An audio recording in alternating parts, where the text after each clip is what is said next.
주일날 예배를 드리겠습니다. 오늘 말씀은 사무엘상 16장 14절의 말씀입니다. 봉독하겠습니다. 여호와의 영이 사울에게서 떠나고 여호와께서 부리시는 악령이 그를 번뇌하게 한지라. 사울의 신하들이 그에게 이르되 벗어서 하나님께서 부리시는 악령이 왕을 번뇌하게 하온즉 원하건대 우리 주께서는 당신 앞에서 모시는 신하들에게 명령하여 수금을 잘 타는 사람을 구하게 하소서. 하나님께서 부리시는 악령이 왕에게 이를 때에 그가 손으로 타면 왕이 나으시리다 하는지라.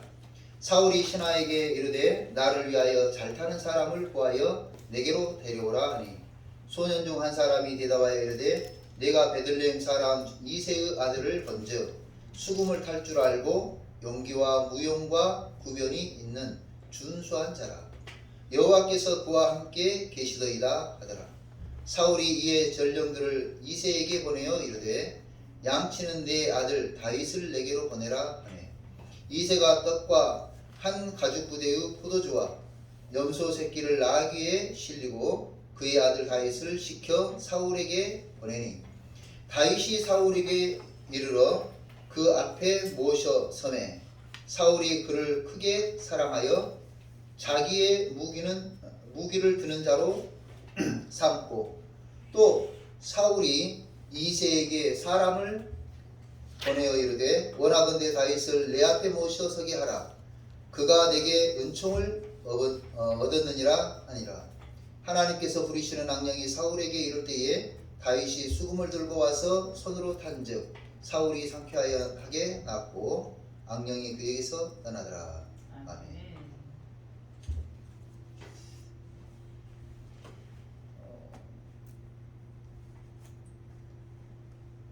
제게도 기도를 해주셔야 되겠습니다.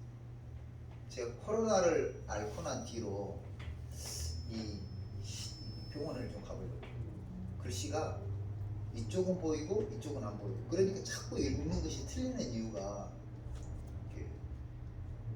그러니까 이렇게 지금 이렇게 보면 이렇게 화면에 옛날에 그 화면이 이렇게 줄 내려가는 것처럼 내일 안과를 좀 가보겠습니다. 안과 가기 전에 기도해 보겠습니다. 오늘은 지난주에 이어서 시리즈로 말씀을 드리죠. 다음 주까지 영적인 흐름이 있다. 상황과 환경 너머에는 영적인 흐름이 있다. 시리즈 2. 영을 가진 존재는 하나님이죠. 그리고 사탄이 있다 그랬죠. 그리고 사람이 있어요. 영을 가진 존재는 영끼리 서로 통해요. 그래서 하나님의 영이 사람의 영과 통해요. 우리가 기도하는 것은 우리 영이 하나님과 통하기 때문에 기도하는 거예요. 그런데 또 사단도 영이기 때문에 사단과 우리가 통해. 근데 여기서 중요한 게 있어요. 따라해 봅시다. 통할 것끼리 통할 것끼리 통해야지. 예, 통할 것끼리 통해야 되는데 우리가 다 통할 수 있다고 사통팔달로 다 통할 수 있다고 사탄하고 통하면 안 된다니까요. 사단은 물리쳐야 될 대상입니다. 사단은 대적해야 될 대상입니다. 사단은 짓밟아야 될 대상입니다. 그래서 통할 것끼리 통해야지. 우리는 하나님하고 통하는 것이 우리의 소원이 되어야 될 줄로 믿습니다. 아멘. 하나님과 통해야 돼요. 그래서 기도하는 거예요.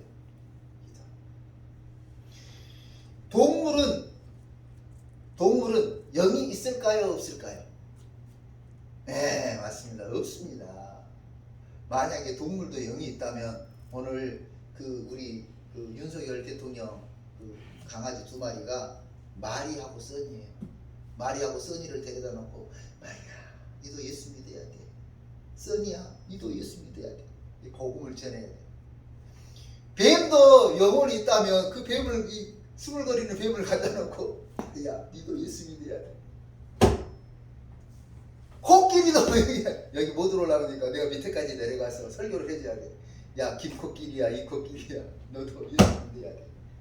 그런데 짐승은 영이 없어요. 혼만 있어요. 그래서 신학자들은 영과 혼과 유, 삼분법을 많이 이야기해요. 그런데 혼은 알고 가야 돼요. 혼은 영의 지배를 받아요.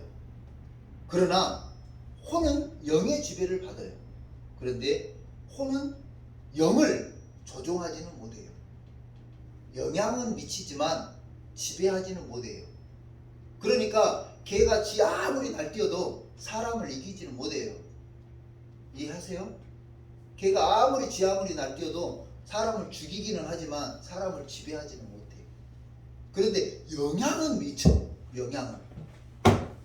제 사촌이 이제 여동생이죠. 여동생 아들들, 여동생네가 강아지를 키워요. 근데 강아지 이름이 바우예요. 바우가 우리 전라도 말로는 바위를 바우라고 해요. 바위. 돌덩어리. 그렇게 생겼어요. 덩치도 크지요. 그냥 얼굴이 우락부락하게 생겼지요. 그냥 막 으슬렁으슬렁 그러고 다니면 저희 개야 사자야 할 정도로 색깔도 그렇죠. 아주. 근데 이 녀석이 기가 막혀요. 아마 애완견 키우시는 분, 애완동물 키우시는 분들은 이 애를 놔두고 명절 때 이제 시댁이 어디고 갔다 오면 밥도 놔두고 물도 놔두고 갔다 가요. 그런데 갔다 오면 물 한 모금 안 먹고 밥 하나도 안 먹는 거예요. 올 때까지. 그래가지고 초인종 누르고 바우야 왔어 그러면 그때 반갑다고 킁킁거리고 뒤도 안 돌아보고 가서 물 먹고 밥 먹는 거예요. 사료를 먹는다. 기가 막히죠. 그러니 이놈이 얼마나 예쁘겠어요. 얼마나 예쁘겠어요. 그래서 서로 영향은 주고받아. 그래서 애완동물을 키우는 건 나쁜 것은 아니에요. 근데 거기에 마음을 뺏겨. 이 바우가 이제 우리 조카들을 좋아하는 거죠. 잘 따라. 그래서 저녁이 해가 지면은 이제 그 문 앞을 보고 킁킁거리고 있다는 거예요. 막 보고 있대. 밥도 안 먹고 보고 있대. 그러면 이제 여동생이 우리 조카 이제 아들에게 전화를 하는 거예요. 그래가지고 화상으로 딱 보여주면서 바우 앞에 보여주면서 통화를 하는 거예요. 그러면 조카가 바우야 오빠 오늘 늦으니까 밥 먹어. 바우가 암놈이에요 순놈이에요? 암놈. 등치는 사자같이 생기고 오라고 그러는데 바우야 오빠 오늘 늦으니까 밥 먹어. 그러면 뒤도 안 돌아보고 가서 밥 먹는 거예요. 그러니 얼마나 마음이 가겠어요. 우리 안선아 집사님도 할 말이 좀 있죠. 그 마음이 얼마나 이쁜지. 그런데 맞아요. 영향은 주고받아 서로. 서로 영향은 주고받지만 사람을 조종하거나 어떤 지배하거나 그러지는 못해요. 오히려 사람이 그 동물들을 위해서 베풀고 관심을 가져줘야 하는 것이죠. 이렇게 영을 가진 존재는 하나님, 사탄, 사람이 있는데 영은 영끼리 통한다고 했습니다. 영적인 부분은 매우 중요해서 영혼이 잘못되면 육체가 잘못됩니다. 다시 말씀드립니다. 영혼이 병들면 육체가 병드는 거예요. 영적인 상태가 불성실하기 때문에 육체적 삶이 불성실한 겁니다. 삶이 불성실해서 영혼이 찌들었다고 말하는 게 아니에요. 영적인 것이 먼저라고 이야기했어요. 우리가 잘 알고 있지요. 유명 연예인이 마약을 했다는 기사가 났습니다. 사람들이 이렇게 이야기했어요. 미쳤나봐. 뭐가 부족해서 그런 짓을 해? 제정신이 아니구만. 정신이 썩었어. 그런 이야기를 해요. 맞아요. 심지어는 안 믿는 사람들도 이 사실을 안다니까요. 정신이 썩어서 마약을 하고 도박을 한다고 하는 사실을 안 믿는 사람들도 다 알고 있다는 거예요. 정신이 썩어서 부족한 것도 없고 부러울 것도 없고 심지어 많은 사람의 동경의 대상인 자신의 인생을 망치는 행동을 하는 것. 그것이 정신이 썩어서 그렇다. 영혼이 잘 되면 육체가 잘못되게 돼 있어요. 지난주에 말씀드렸죠. 영은 영끼리 통한다. 영은 육체를 통해서 활동한다. 영은 육체를 통해서 활동한다. 그러니까 하나님이 사람을 통해서 일하신다고 하는 말을 들어보셨을 거예요. 하나님은 사람을 통해서 일하신다. 마찬가지로 사탄도 사람을 통해서 일을 해요. 그래서 육체는 영을 담는 그릇이에요. 여기 이 그릇에 물을 담으면 물컵이에요. 주스를 담으면 주스잔이 되는 거예요. 여기다가 세주를 담으면 뭐가 될 것 같아요? 술잔이 되는 거예요. 우리 몸에 하나님의 영을 담냐 사단의 영을 담냐에 따라서 우리 가치가 존재 가치가 달라지는 거예요. 똑같은 크리스탈 컵인데 술잔이라고 하는 의미하고 물잔이라고 하는 의미하고 다르잖아요. 제가 어렸을 때 본 개그 중에 이런 게 있었어요. 서경석 누굽니까? 연예인이 이제 개그맨이 하는 거예요. 지나가는데 10,000원짜리가 하나 딱 있는 거예요. 그러니까 슬며시 딱 집었어요. 딱 집어서 본 거예요. 그럴 때에 천사가 나타나서 하는 말이에요. 야야, 그거 잃어버린 사람은 얼마나 속상하겠어. 찾아줘야지. 주인을 찾아줘야지. 그러니까 이 사람이 맞아, 그런데 짠 하고 옆에서 이제 까만 분장을 한 마귀가 나타나서 하는 말이에요. 바보야, 돈에 이름 써져 있어? 안 써져 있잖아. 누구 건지 어떻게 알겠어? 너 이거 가지고 가서 햄버거를 사 먹으면 4개를 사 먹는다. 이걸로 통닭을 사면 통닭 사 먹을 수 있다. 그래도 이제 찾아줄 거야? 생각해보니까 맞아, 결심했어. 이걸로 햄버거 사 먹어야지. 그러니까 또 천사가 옆에서 또 그래요. 아니야 그렇게 하면 안 되는 거야. 여러분 그거 기억나세요? 아주 한때 그런 그 개그들이 많았어요. 여러분, 사람들은 자기 속에 무엇이 담겨 있는지를 잘 몰라요. 하나님의 영이 담겨 있는지 사단의 영이 담겨 있는지 잘 몰라요. 그래서 그리 살고 있는 거예요. 이해되세요? 자기 속에 어떤 영이 담겨 있는지 몰라. 그런데 모르기 때문에 그리 살고 있어요. 강도는 여전히 강도짓을 하고 사기꾼은 여전히 사기를 치고 거짓말쟁이는 밥 먹듯이 거짓말을 해요. 그 영에 뭐가 들어있기 때문에, 그런 영이 들어있기 때문에. 제가 어제 며칠 전에 도지사 후보 나온 사람들 이렇게 TV 토론하는 것을 보고 봤어요. 도지사 후보로 나온 사람이 재산세는 서울에다 내고 경기도 1등 시민이라고 말해요. 아들은 미국에 연간 8천만 원이나 드리는 학교에 유학을 보내놓고 나는 경기도만이라고 말해요. 남편은 미국 군수업체에 변호를 맡아가지고 정부하고 미국 그 무기 업체하고 그 법적 논쟁에서 미국 업체가 군수물자를 생산하는 업체가 엄청난 배상금을 받아갈 수 있도록 변호해줬어. 그런데 자기는 나라를 사랑한대. 오늘 우리 모습을 한번 봐야 돼요. 하나님의 영이 담겨 있는지 사단의 영이 담겨 있는지 모른다니까요. 그래서 그리 사는 거예요. 당당하게 그리 사는 거예요. 며칠 전 구로구의 어느 공원에서 묻지마 폭행이 살인사건이 발생했죠. 결국 폭행당한 노인은 숨졌다는 뉴스를 봤습니다. 여러분, 묻지마 폭행, 그 영 속에 이미 그런 영이 들어가 있기 때문에 무지막지한 행동을 하는 거예요. 사단의 영에 사로잡힌 사람은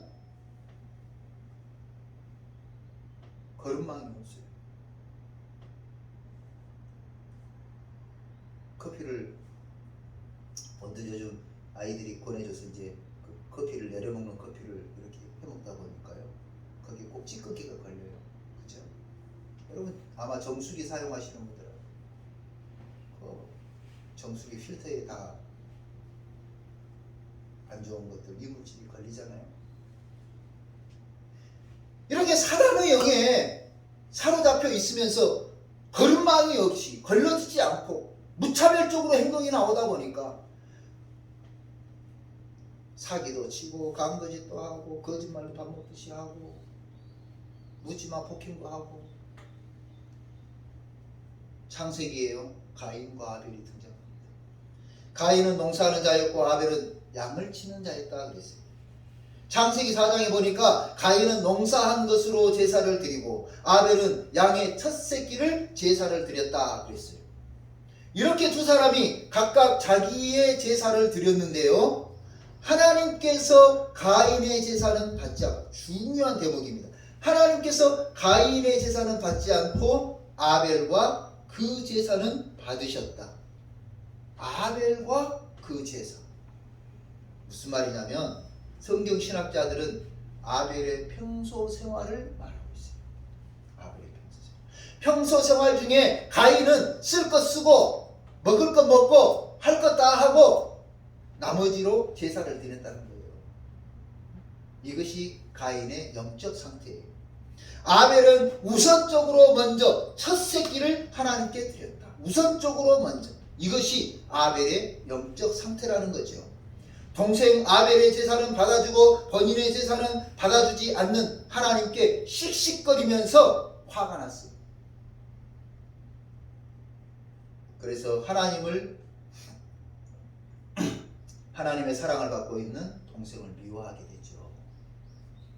그 미운 동생이 어느 날 단둘이만 있어. 단둘이. 그래서 성경에 보니까 이렇게 표현했어요. 들에 있을 때. 그 말이 무슨 말이냐면 단둘이만 있을 때 그래요. 둘이만. 보는 사람이 없을 때.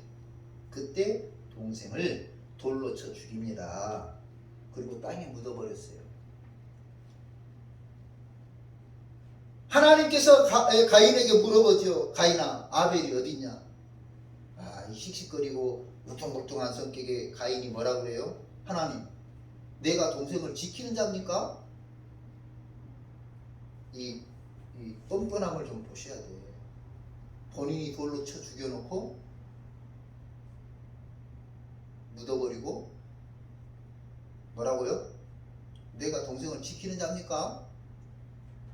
안 죽인 척, 어디 있는지 모른 척 태어남을 넘어서 당당하게 따집니다. 내가 동생을 지키는 자입니까? 가인은 자기 속에 거짓의 영, 미혹의 영, 파괴하는 영이 들어와서 자리 잡고 있다는 사실을 모르기 때문에 그렇게 살아온 거예요. 들어와서 자리 잡고 있는 것을 몰라. 그래서 동생을 돌로 쳐 죽이는 극악무도한 살인자가 되고 만 것입니다. 오늘 본문의 주인공 사울왕도 그렇습니다. 외모가 준수했어요. 사무엘상 10장 23절에 보면은요, 사울이 얼마나 키가 크냐면 다른 사람 어깨 위에 있었다고 했어요. 기가 막히죠.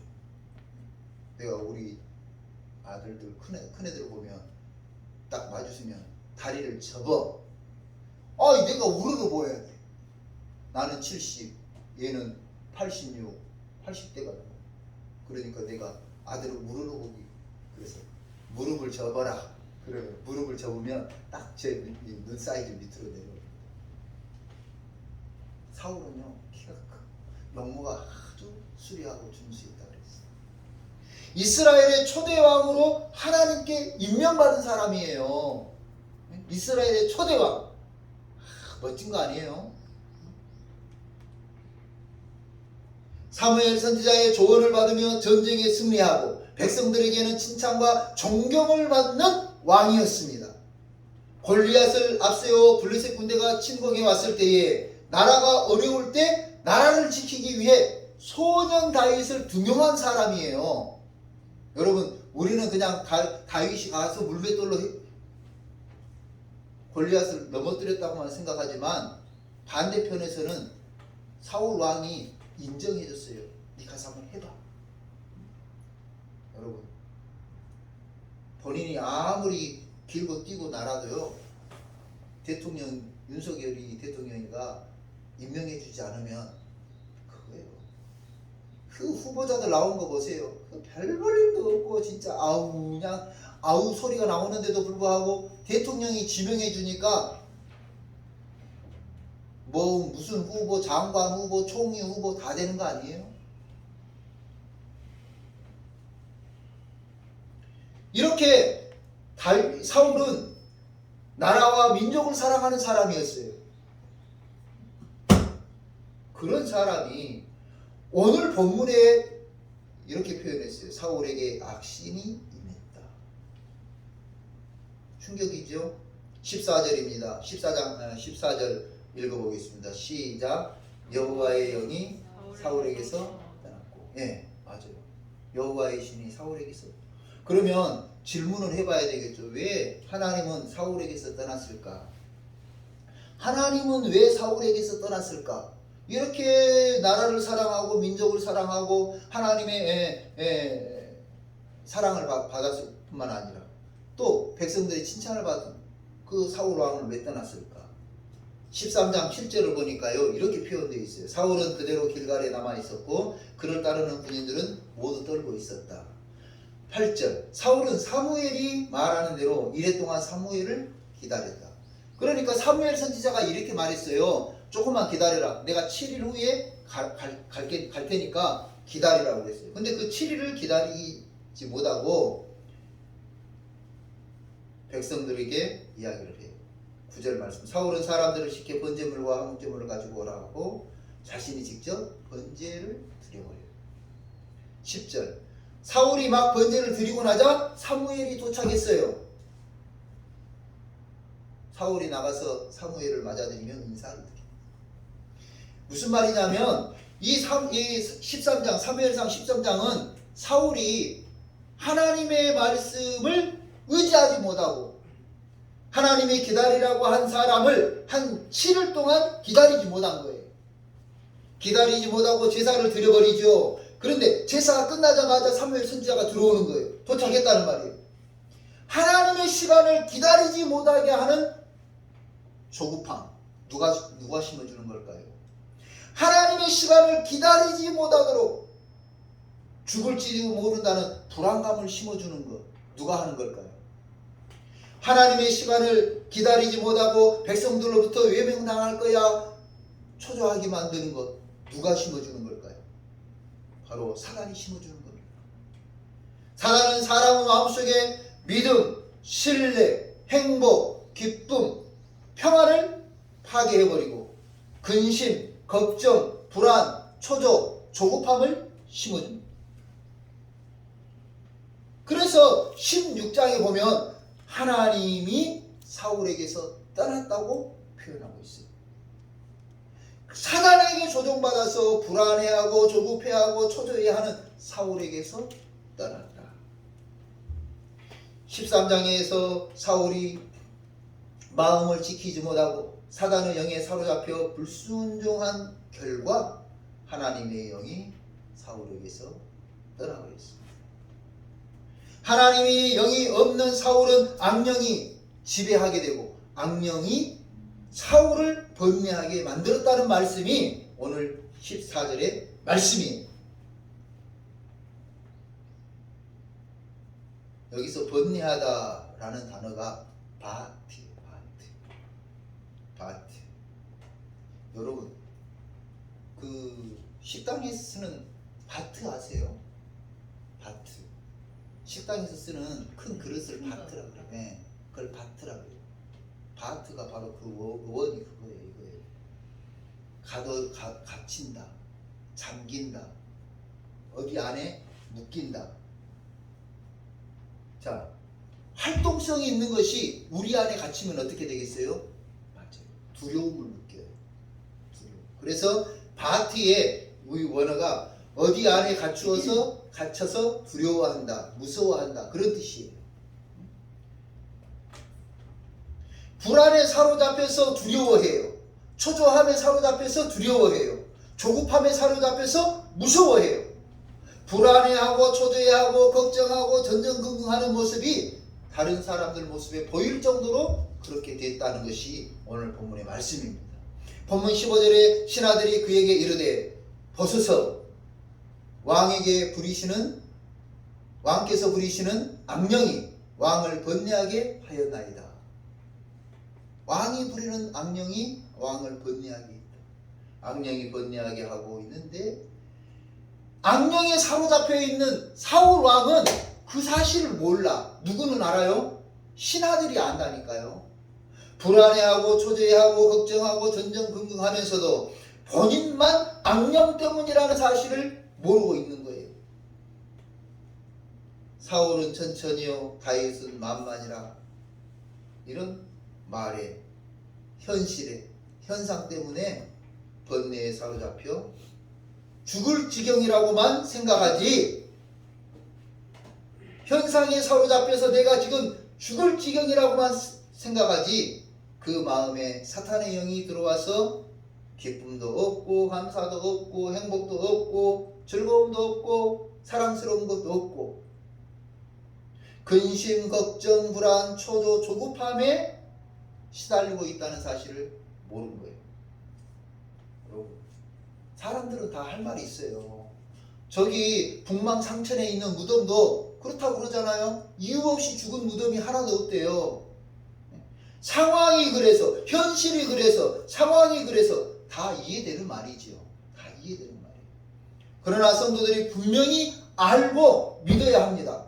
하나님은 상황 너머에 계십니다. 하나님은 현상 너머에 계십니다. 하나님은 현실 너머에 계십니다. 그래서 그 너머에서 우리를 기다리고 있는 거예요. 그 상황을 넘어서 오너라. 현실을 넘어서 오너라. 그 현실을 극복하고 오너라. 내가 도와줄게. 이해를 요구하지 마십시오. 이해해달라고.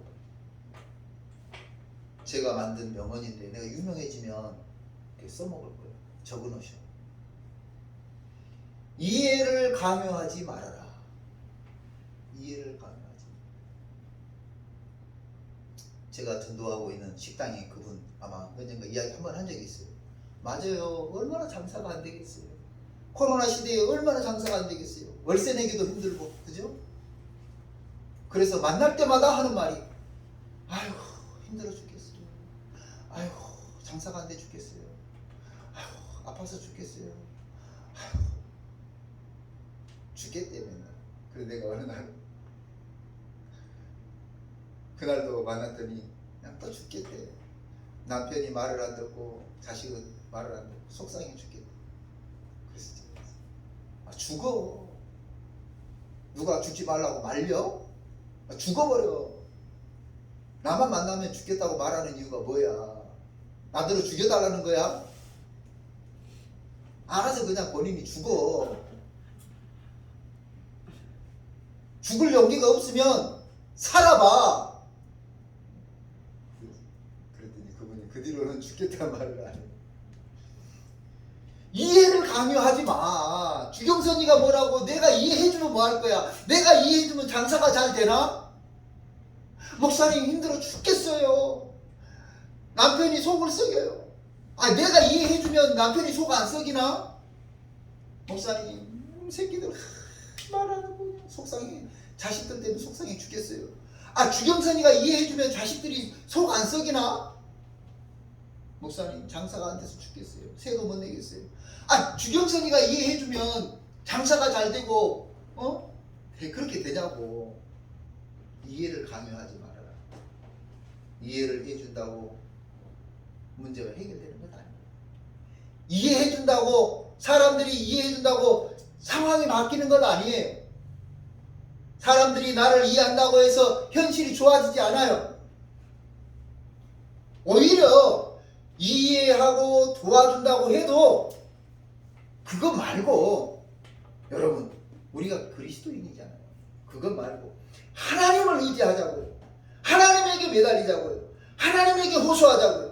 그러면 전능하신 하나님, 사랑의 하나님, 능력의 하나님, 온전케 하시는 하나님이 우리를 회복시켜 주실 줄로 믿습니다. 상황도 바꿔주시고 환경도 바꿔주시고 현실도 바꿔주실 줄로 믿습니다. 사람들이 우리 도움이 아니에요. 사람의 도움은 한시적이에요. 그러나 하나님은 우리의 영원한 도움이 되는 줄로 믿습니다. 아멘. 하나님은 우리의 영원한 도움. 내가 산을 향하여 너를 돌레로 나의 도움이 어디서 올꼬 천지 지으신 여호와 나의 왕이요 영원 무궁히 지키시리로다.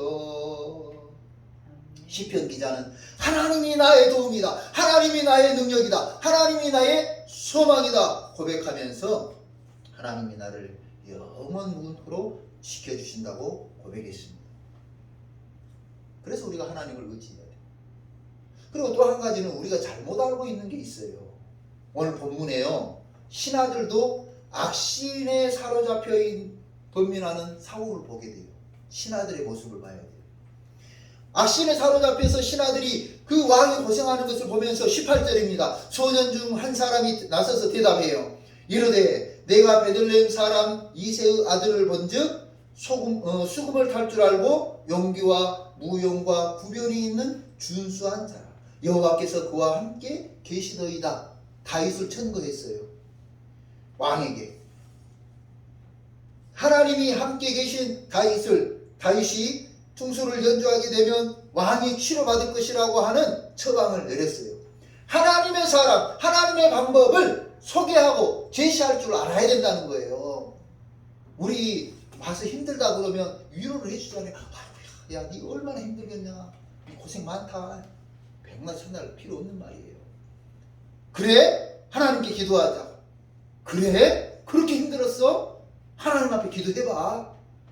그렇게 아팠어? 그래, 하나님이 치료해 주실 거야. 기도해봐.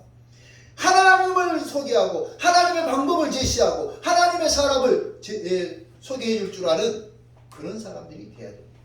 우리 역할을 말하는 거예요. 우리 역할. 물론 지질이 말도 안 듣는 사람들이 있어요. 백날 천날 말해봐야 자기 방식대로 자기 고집대로 하는 사람들이 있어요. 그러면서도 안 된다고 말하는 사람이 있어요. 하지만 우리가 더 열심히 그들에게 하나님을 제시하고 하나님의 방법을 제시해야 될 줄로 믿습니다.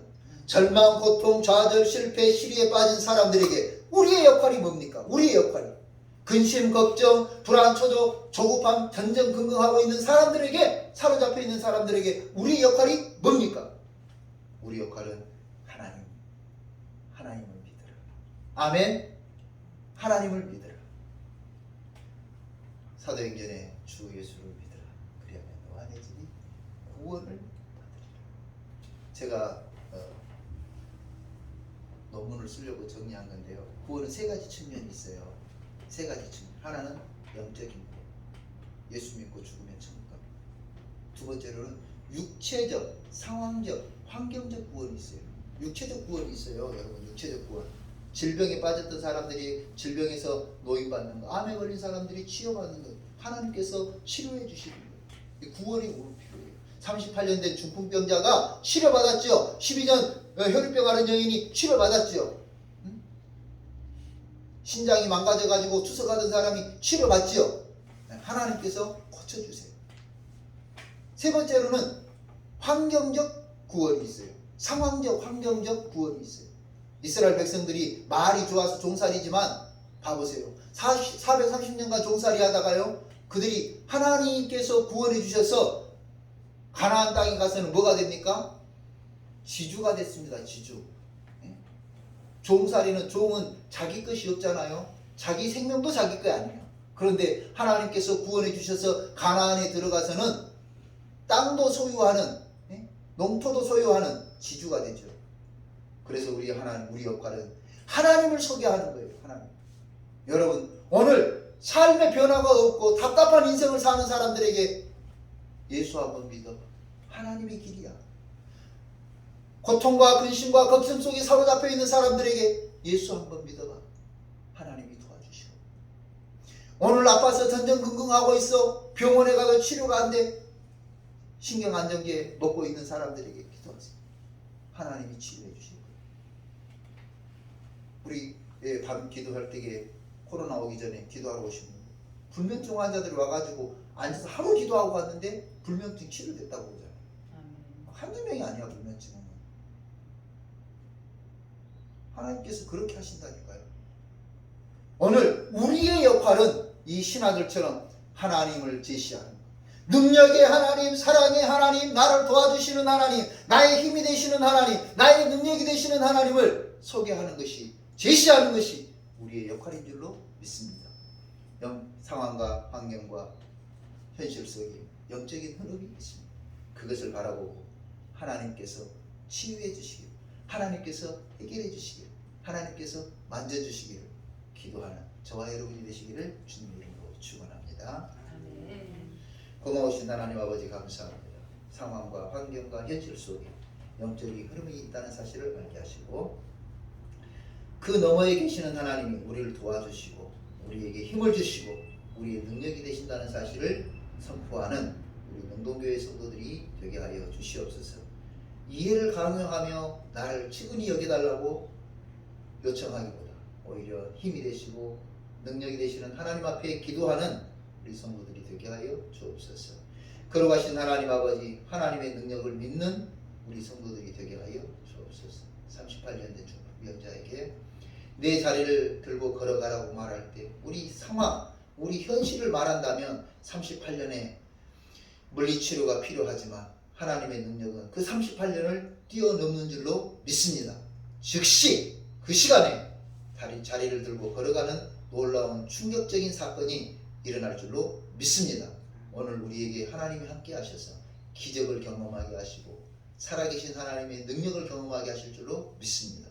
상황 속에, 환경 속에, 현실 너머에 하나님이 계신 것을 분명히 믿고 하나님을 사랑하는 우리 능동교회 성도들 다 되게 하여 주시기를 구주 예수 그리스도의 이름으로 기도하옵고 아버지 하나님 앞에 예배를 드리며 11주 예물을 드린 손길들이 있습니다.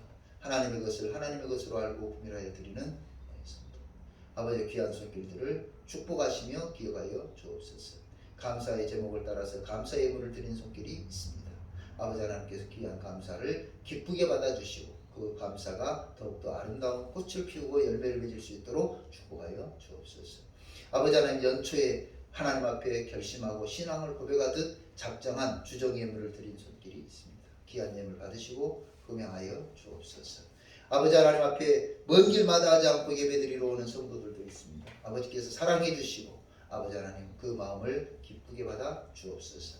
이 드린 예물이 아름답게 쓰임받을 수 있도록 도와주시고 우리 능동교회가 부흥되고 복음을 전하는 일에 아름답게 사용될 수 있도록 축복하여 주옵소서. 나라와 민족을 위해 지역사회의 복음화를 위해서 또 교회와 교회 목회자들을 위해서 선교하는 데 아름답게 사용되게 하여 주옵소서. 우리 능동교회가 선교하고 있는 선교지들을 사랑해 주시고 우리가 섬기고 있는 모든 그분들을 사랑하여 주시고 위로하여 주옵소서.